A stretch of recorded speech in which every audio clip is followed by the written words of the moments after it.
আপনার তো এখন কবর দেখা যায় না? তো আপনার তো একটা সেকেন্ড নষ্ট না করে উচিত জিন্দিগির এই শেষ সময়টা আল্লাহর তসবিহ, জিকির, কান্নাকাটি, দোয়া এর মধ্যেই লেগে থাকে। এটা উচিত ছিল না? কই, এই খবর তো নাই। আল্লাহ আমাদেরকে বুঝ দান করেন। আমি আপনাদের সামনে 3টা আয়াত পড়ছি, আর অল্প একটু সময়।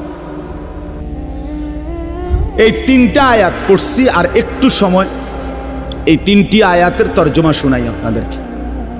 কোরআনুল কারীমের 29 নম্বর পারা, 76 নম্বর সূরা।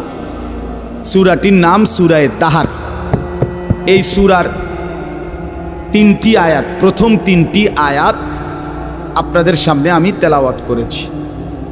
এই 3টা আয়াত আপনাদেরকে এখন একটু শোনাই, একটু স্মরণ করানো, বিবেক জাগানো, এটাই মাকসাদ।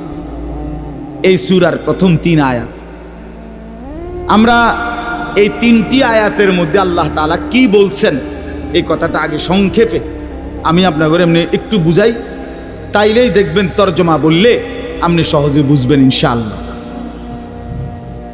প্রথম কথা হইল, আমরা যারা এখানে বসছি আমরা প্রত্যেকেই মানুষ, বলেন আলহামদুলিল্লাহ। আল্লাহ তাআলা মানুষকে কোরআনুল কারীমের মধ্যে বলছেন, আমি মানুষকে 7টি ধাপে সৃষ্টি করেছি, 7 স্তরে, 7 ধাপে।